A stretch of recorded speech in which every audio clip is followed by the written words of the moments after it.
they found that 75% of leaders fail because of lack of preparedness. And it sounds like such a simple thing, right? It's you're put into a new role, you've got a job description, you know where you're supposed to go next, you're introduced to your team, and off you go. That is the biggest landmine that organizations actually set up for leaders, is that they do not properly solidify the ground underneath a new leader. And when I say new leader, I don't just mean a first-time leader. I mean a leader who might be going into their 5th or 10th or 20th leadership role. But every role is a little bit different. It's a little bit more complex.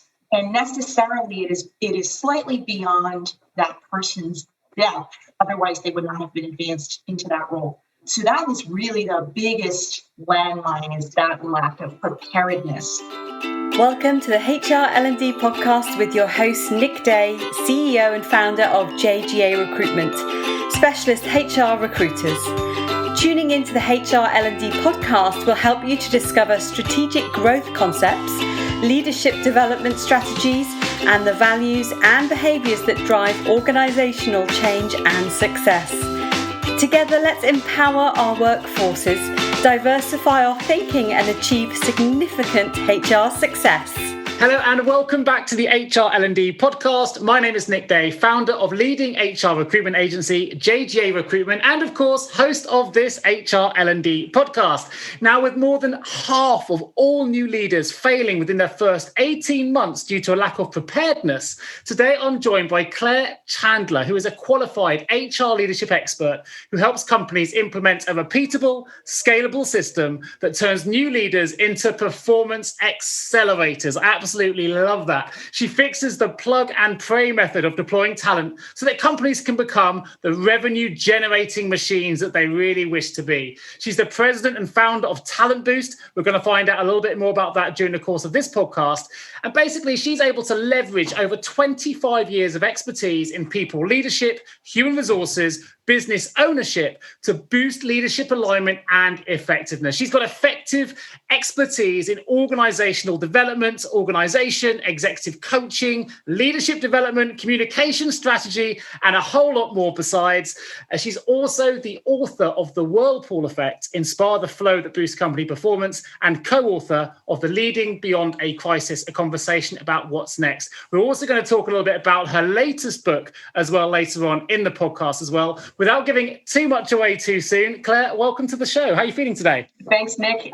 What a great introduction. It's so great to be here. Fantastic to have you. I'm going to start with a real soft question just to ease us into the harder stuff to come. So I want to just ask, one, if you can, just sort of give the listeners a bit of background to your expertise, a little bit about what's led you in your journey to joining me on the show here today. Sure. Great question. And thank you again for having me. So I am a self-professed corporate survivor, meaning that I spent close to 2 decades in corporate America, so the earlier part of my career. And it was such a great experience, although I swore to anyone who would listen I would never work in corporate America. It was a little bit too buttoned up for my personality, et cetera. But lo and behold, there I was. That's where the opportunities were.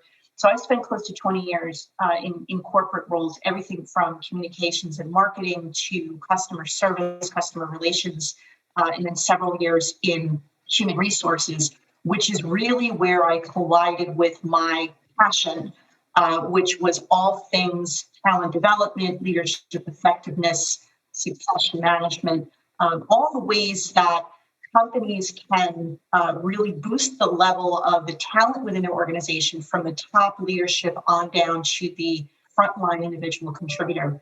And so in 2011, I decided to break free of the corporate box and strike out on my own. And 2 years later, I formed my company, Talent Boost. And that is my primary focus, is really to tap into the success DNA of a company, let it shine forth, and really help leaders and individual contributors at all levels to accelerate their performance to achieve the company's mission. Amazing. And I think it's fair to say you're very, very passionate. And for those, I will obviously direct them to your website later, but about all things related to leadership, which is such a hot topic at the moment. We're going to get a future of work and leading teams remotely now, which is kind of a new, I guess, type of leadership for many individuals who are used to office management. But you've just released a book called The Decision Dashboard. And in that book, you state that many leaders fail at an alarming rate because they trip over the same 3 landmines over and over again. So what I'd like to know is, what are those 3 sort of major landmines that people constantly trip over? And why is it that so many leaders fail in that opening 18 months? Yeah, such a great question. It was what drove me to write the book. It was really based on conversations that I have had for many, many years now with leaders, and through my work with leaders, trying to not just uncover those landmines, but to really solve those landmines, so that leaders can make the impact that they really want to make. The real answer is, if you talk to some of these leaders, and McKinsey and Company has done a lot of studies, of course, they found that 75% of leaders fail because of lack of preparedness. And that sounds like such a simple thing, right? It's you're put into a new role, you've got a job description, you know where you're supposed to go next, you're introduced to your team, and off you go. That is the biggest landmine that organizations actually set up for leaders, is that they do not properly solidify the ground underneath a new leader. And when I say new leader, I don't just mean a first-time leader. I mean a leader who might be going into their 5th or 10th or 20th leadership role. But every role is a little bit different. It's a little bit more complex. And necessarily, it is slightly beyond that person's depth. Otherwise, they would not have been advanced into that role. So that is really the biggest landmine, is that lack of preparedness. That's interesting. What are the other 2 major landmines then we need to look out for? So preparedness clearly being the major. I'd like to jump back to that in just a moment. What are the other 2 sort of key landmines that you've found in your expertise are often things that the companies are tripping over? So the biggest landmine for new leaders is absolutely lack of preparedness. The other 2 are lack of clarity around your mission. And that does not mean, pop quiz, what's your mission statement, that a leader is able to recite it, but lack of clarity around their own mission. What is it they are put into that leadership role to accomplish? And the third landmine, quite simply, is indecisiveness, the inability to make a clear, swift decision based on the information at hand. So those are the 3. It's lack of preparedness, lack of mission clarity, and indecisiveness. You said something really interesting in the preparedness question, which surprised me a little bit, because I'd made the assumption, obviously incorrectly by the sounds of things, that perhaps one of the reasons people fail in that preparedness element is because often they're thrust into leadership roles having not had leadership experience before, but maybe they performed optimally in their previous position. So the natural progression then is to start leading a team, and actually they've never really had the experience or the preparedness, so to speak, to be able to accelerate in that role. But you mentioned actually a lot of people fail when they've been in leadership roles for many, many years, still due to the same reason, that lack of preparedness. So what kind of stuck out for me? I'm a recruiter, right? So I love to try to find clients the best talent we can find. Often we're placing leadership positions. What can hiring managers, what can organizations do then to help them find the best candidates for the right leadership roles? Are there things they can be looking out for? Yeah, so you said 2 key words right there in that question. One was best and one was right. And I think a lot of companies err on the side of they want to find the best candidate, the biggest rock star, the person who absolutely crushed it in their last role, in their last company, in their last team. And unfortunately, best in the past does not necessarily mean the right talent for you. So I would encourage all recruiters, all companies, all hiring managers to swap out that word best with the other word you used, which is right. You can have an absolute rock star, and I've seen this in leadership roles. I've certainly seen this in sales roles, where you've got somebody who is an absolute rock star and they completely crash and burn in their new role or in a different company. And why is that? Because there's a misalignment between what they are great at and what you are expecting of them. And that might be from a skills standpoint. It might be cultural. And I know a lot of people hear that word culture and they say, oh, that's such a squishy HR term that doesn't really mean anything. It doesn't translate into any tangible business outcomes. But I would argue that mismatch between, what personally drives a leader at any level in an organization and how that could contribute to advancing a company's mission it is fundamentally important to get that alignment. So from your perspective then, and interestingly, obviously in the context of HR professionals that are listening to this in particular, do you think that there's a disconnect then at the moment between HR and the people they're placing in leadership roles? Is that something they need to work on or something they need to try and identify? There is an enormous disconnect between the HR teams who are tasked with identifying and deploying leaders and the leaders themselves.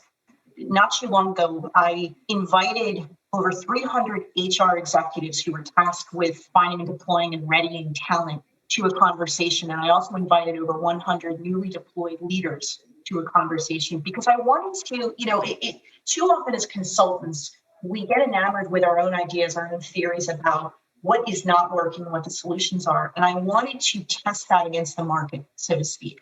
So I invited these professionals to these conversations and I said, tell me about your experience. From the HR side, I wanted to know what has been your experience, what has worked well, what would you like to do differently the next time in terms of identifying and deploying talent. And then I also asked the leaders similar questions. I said, if you had it to do over again, what would you have done differently? What did you need to flatten that ramp to full productivity that you feel you didn't get? And in all those conversations, there were a lot of disconnects between HR and the leaders, but two stood out. One was around mindset, and this was fascinating to me. HR, without exception, felt like leaders walk into their new role full of ego, right? Full of confidence and full of bravado. Sure. And in fact, this is what's going to shock you because you just agreed with that, right? You think, well, of course, because, ego-driven leaders, that's what makes them get our attention. That's what makes them stand out. When I spoke to the leaders, they said, actually, I was filled with a lot of self-doubt when I first stepped into my latest role. And I even wondered if I deserved to be at this level.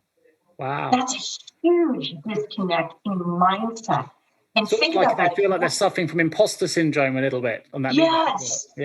And don't we all, right? But you see these leaders who had great track records of performance stepping into this new role with a lot of fear and a lot of self-doubt.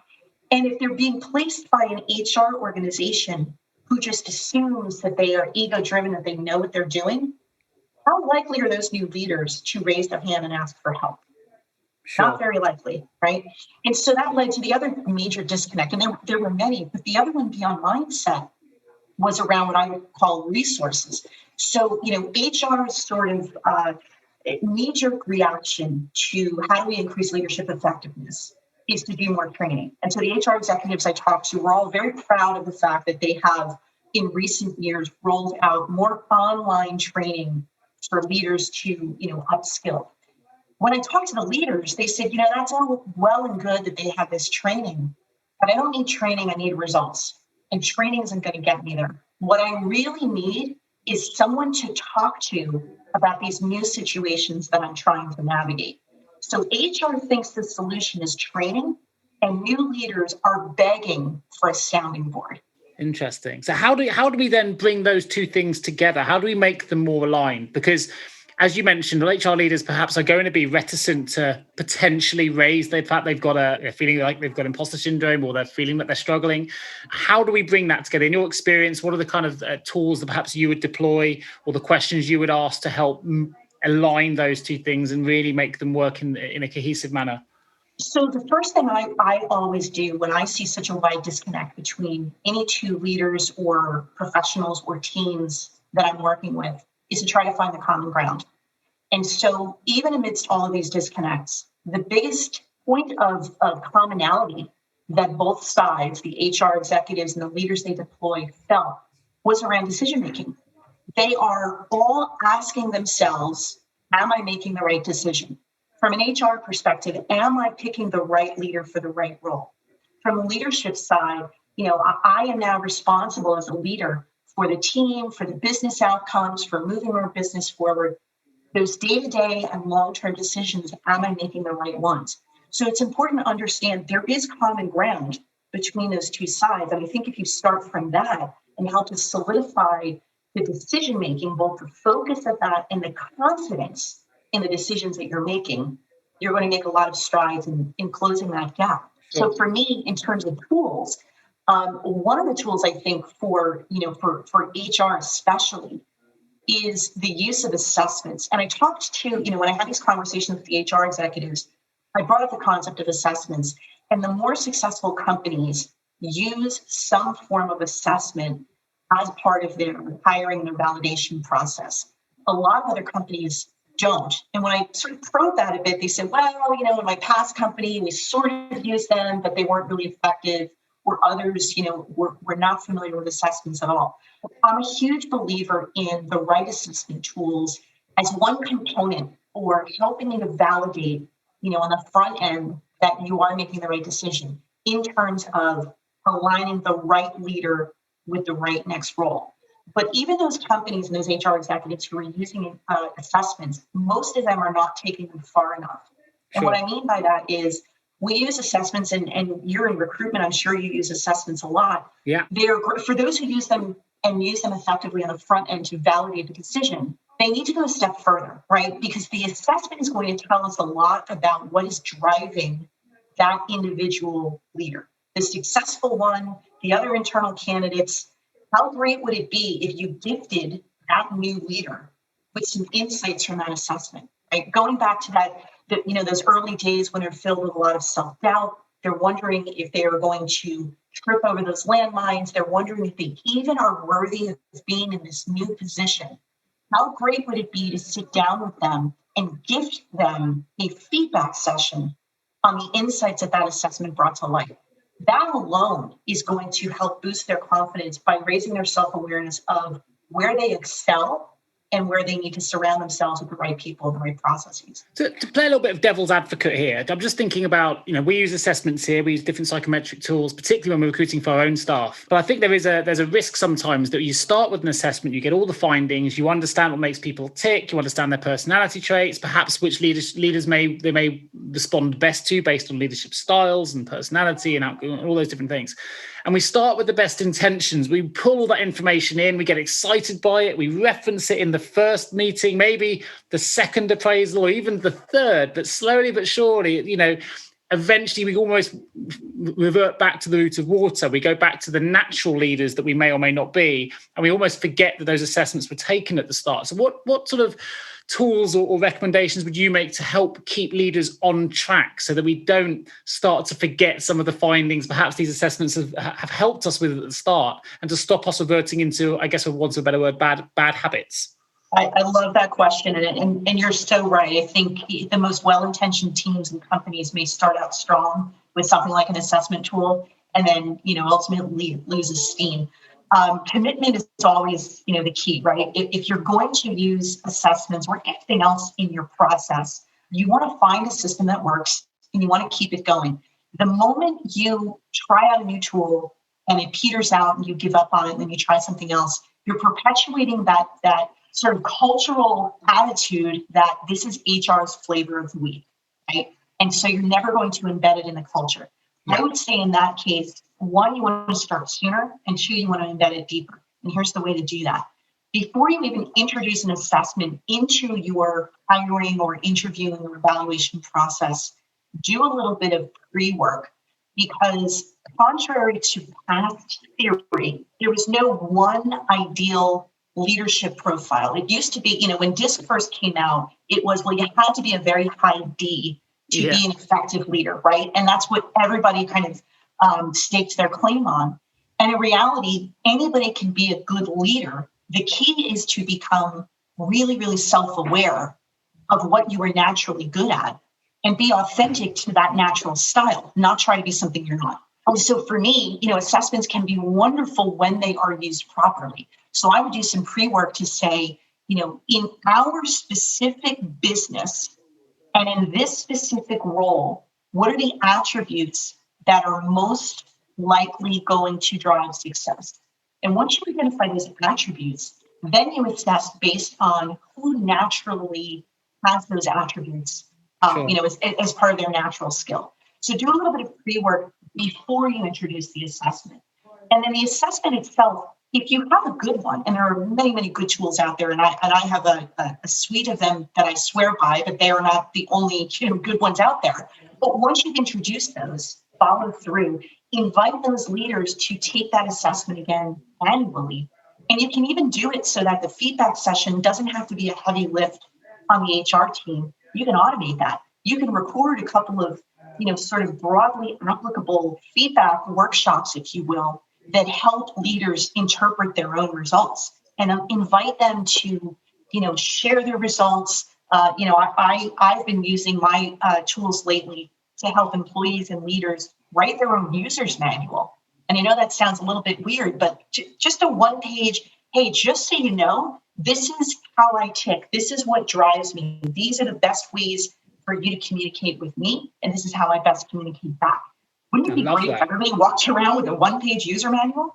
And so those are some of the ways that you can do that so that, the leader himself or herself who is being assessed gets as much value out of it as the HR team does. Have you ever asked yourself, how can any recruiter understand my HR recruitment challenges? Please don't give up on your hiring challenges just yet. Here at JGA HR Recruitment, we appreciate the difficulties associated with attracting, recruiting and retaining top human resources talent. We also understand just how costly a poor hire can be. JGA HR Recruitment would like to partner with you to help you overcome your hiring challenges. Contact us today on 01727 800 377 or visit jgarecruitment.com to find out more. You've given some really good food for thought then. That's something that certainly I've never asked to do, but I could quite easily write a one-pager on how I like to be managed for sure. And actually, it's never something I would think to do, right? You kind of assume your leaders know you and you don't really want to be too, dictating to them how you like to be managed. But I can totally see how the value is. It's just communicating, really, isn't it? And if you don't communicate, then how's your leader supposed to guess? You've given so many great tips to helping leaders to succeed. But if I could ask you for your one action from an HR and L&D perspective, if there was one action or one particular piece of advice you absolutely, if there's one thing you could leave this podcast with, it's this, that an HR or L&D professional could take away from this podcast today to really help them succeed as leaders, what would it be? It's hard to narrow it down to one, but I'm going to reinforce the importance of the assessments. And I'm not an assessment vendor. I do use them. I can recommend some, certainly. Sure. But I have seen the business value of integrating assessment tools into not just your hiring process to validate that you're putting the right leader into the right role, but from a developmental perspective.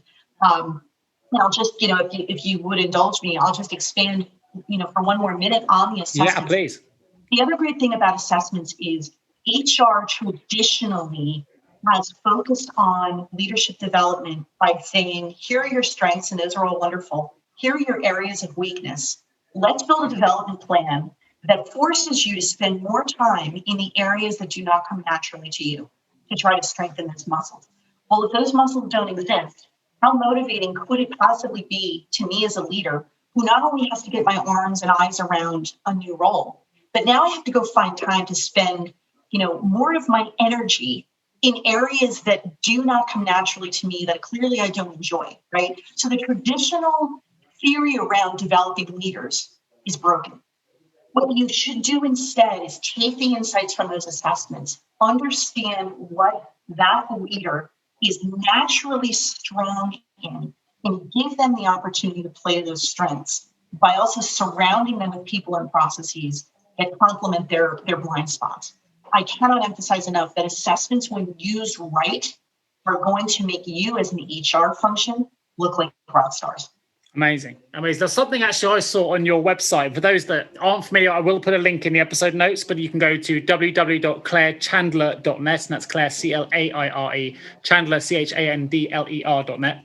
There's something I absolutely loved on your website because it's something I'm quite passionate about. And I actually often include this in my own presentations when I give them, which is you've got a whole section dedicated to finding your why, which I personally am already bought into that, right? I love it. It's something I'm really passionate about promoting because I think when you found your why, you can revert back to it to help support all of your future decision making. But what I would love to understand is, with another why, Why do you think it's so important that leaders can find their why? How can we...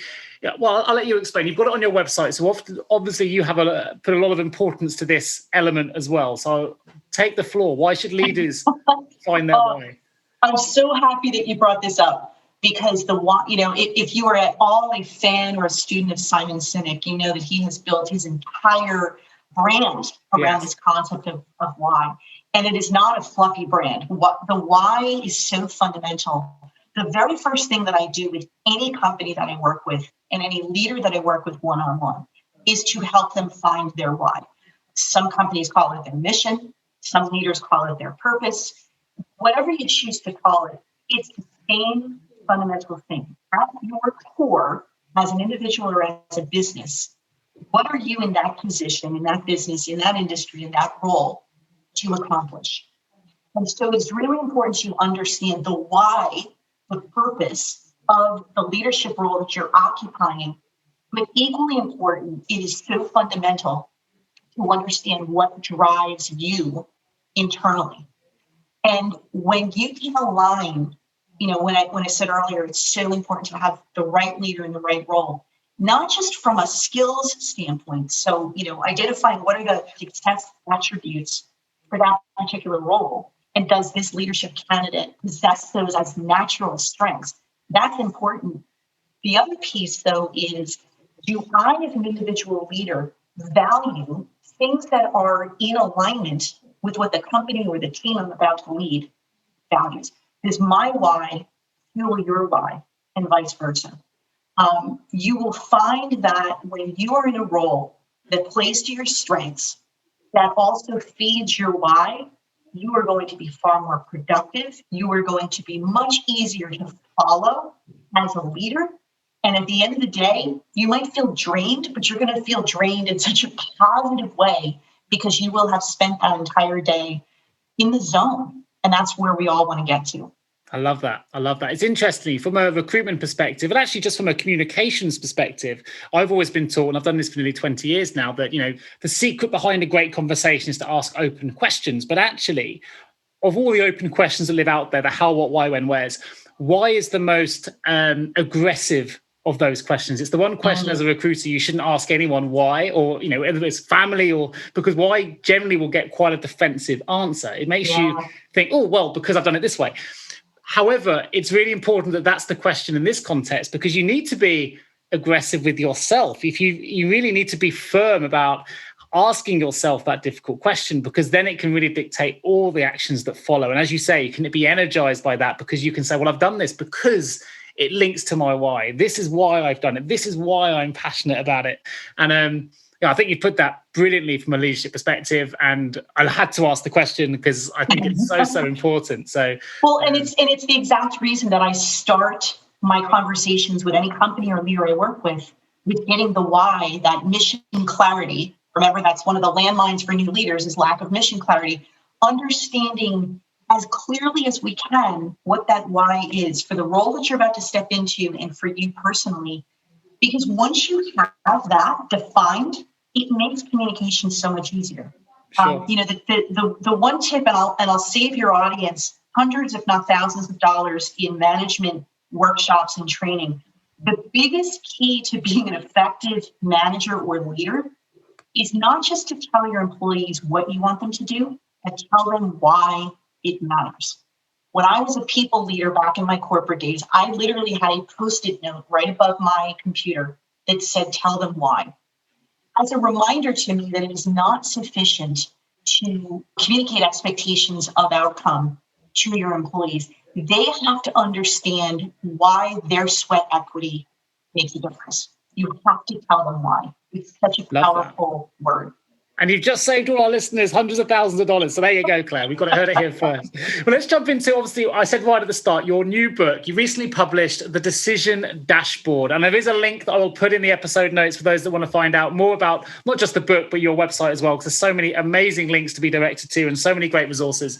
But tell us a little bit more about the book. What's it all about? So thank you for bringing it up. So, as I said, I work with a lot of companies and a lot of leaders one-on-one, and especially when you're talking to a new leader. And again, it could be your first leadership role, it could be your 90th leadership role. there was always that feeling of now we know self-doubt, but also that feeling of overwhelm. A lot of people use the analogy of drinking from a fire hose, right? There's all that upfront knowledge intake and information, and who are the people that could make or break my success, our team's success, the company's success, what makes them tick. There are so many different things that we are trying to take in to our environment from around us as a new leader. And so of all the different tools, of all the different frameworks, of all the different exercises, of all the different conversations I've had with leaders that I've worked with over the years, one exercise or framework has stood out. And it is this one-page decision dashboard that I work on with leaders, usually in our early days of working together. And it literally, when I work on it with my clients, anytime I talk to them, it could be months after we've done this exercise, they say, yep, I have my dashboard right in my pocket. It is a way to distill that feeling of overwhelm and all of the different parts of that new environment that we're trying to take in as new leaders, and distill it into one page that will guide every single decision that I make as a leader, whether it's a day-to-day decision, firefighting kind of a decision, or a long-term strategic one. And so, the more I thought about it, and the more times I've done this with clients, and the more times they have come back to me and said, Claire, with all the work we've done together, it's this one page that I just cannot get away from because it has just been a game changer for me. I decided to build a book around it and to help as many people as I possibly can build their own decision dashboard. And so the book is a little bit longer than one page, but it breaks down what, so I start with why. Why it's so important that you do a process like this, and then step by step how to build your own decision dashboard. And it literally will make every business decision easier and faster if you go through this process. Amazing. And so I'm just intrigued. So maybe I don't want to give too much away here, because obviously it's a service that you're providing and a consultancy, but what would typically be the first question then you would ask? Where does that journey, the decision dashboard journey, start? Does it start with that why question that you highlighted, or does it take a different approach? It absolutely starts with the why. So we get very, very clear in the book. We get very clear on the why, and also in my one-on-one work with leaders. So I literally took almost the script that I would follow with a leader and put it into the book. But that is absolutely the first step, is to get crystal clear on what it is that your role or your team or your business, depending on the level at which you're building this dashboard, what it is in existence to accomplish. So many leaders and so many companies blow right past answering that question. And if they took just 15 minutes to get that crystallized, everything they do after that becomes so much simpler. It must be so empowering. And of course, you can just, as you say, pull out your pocket, read it every day to remind yourself to stop that. As I mentioned earlier, those appraisals, sometimes you start to forget how it all started. We have the best intentions, but they wane because we fall back to the roots of water. But actually, if you've got that defined and you read that first thing in the morning, or you've got it, as you say, sort of on your Post-it notes on your desk, whatever it might be, then it just brings you back home, doesn't it? It allows you to reaffirm that from the imposter syndrome, actually I'm making these decisions based on this dashboard, based on the why, based on all the things that I've gone through. Actually, I can have courage of conviction here. I'm going to go ahead because it's the right thing to do for those reasons. That's right. And it solves those three landmines, right? It solves the lack of preparedness, because if you do this work up front, it will help you to take all of that fire hose feeling of overwhelm and distill it onto one page. It helps you get clarity of mission. And it absolutely solves one of that third landmine, which is indecisiveness. So many leaders fail to make a decision in a timely, clear way because they say, well, I'm waiting for more information. And every leader, especially the higher you go, has to learn how to make decisions based on not having 100% of the data. If you build a dashboard like this, you're going to have a mechanism, a consistent framework for processing the decisions you have to make, even when you don't have 100% of the data. Amazing. Well, actually, you've without knowingly, you've brought it full circle, right back from the first question to the last, which is fantastic. I'm assuming I heard it correctly. I think you mentioned that the McKinsey report stated, was it 75% of leaders fail due to that lack of preparedness? Is that correct? That's correct. Wow. So here you go. The dashboard. Listen, what I'd love to do is give some links to where they can find out more about the decision dashboard. But before we get there, I'm going to keep listeners immersed into this with just one question, because I want to open the L&D vault. Opening the L&D vault.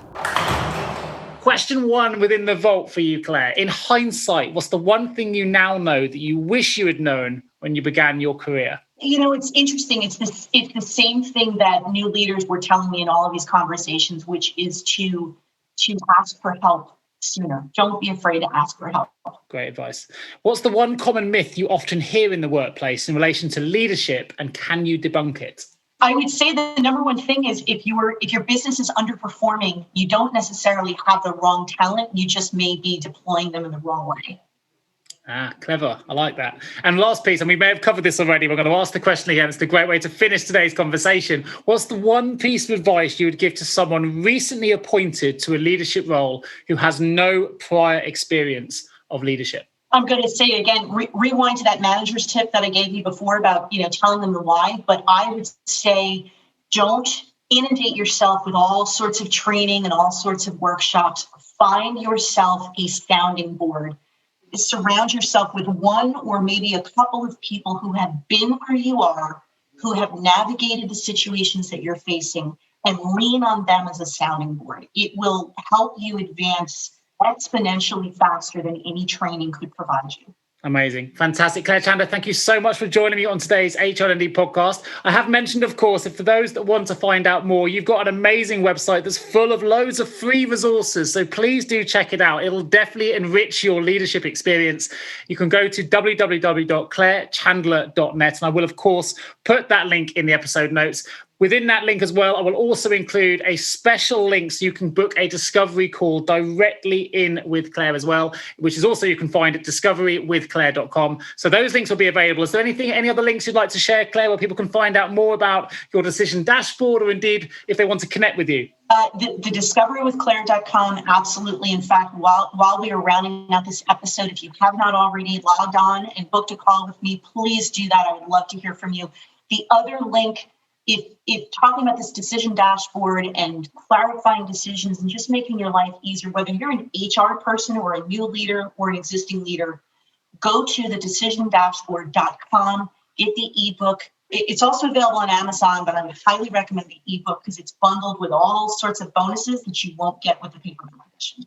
Amazing. And I just want to add as well, for those not familiar, Claire is like the easiest person to talk to. She's a genuine leadership expert here. And I'm highlighting it because for those that know me, who've been involved in the coaching that I've been giving on the HR side, for many of you, something I'm hearing very, very regularly and repeated is that you often struggle with that imposter syndrome, particularly post-pandemic. For those that you find yourself in new HR management roles, sometimes questioning whether you're actually in the right shoes. Now, this is the perfect opportunity to book that discovery call with Claire, because I really do believe she can help you find that why, help you get onto the right journey. Mental health at the minute, we just finished Mental Health Awareness Week here in the UK. Mm-hmm.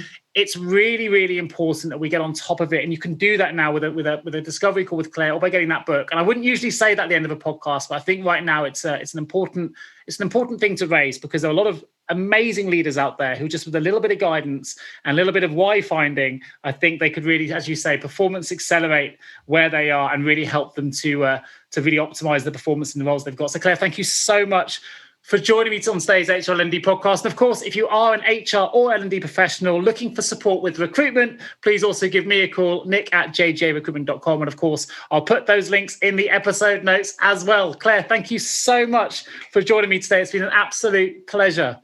Thank you, Nick. I've really enjoyed our conversation.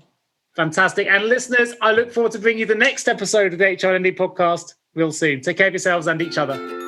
Thank you so much for tuning into the HR L&D podcast with your host, Nick Day, CEO of JGA Recruitment Specialist HR Recruiters. If you need any help with the current HR or L&D vacancy, then please get in touch with Nick and his team. All contact details can be found in the episode notes. In the meantime, to make sure you never miss a future episode, please subscribe to the show through any of your favourite podcast channels. Till next time.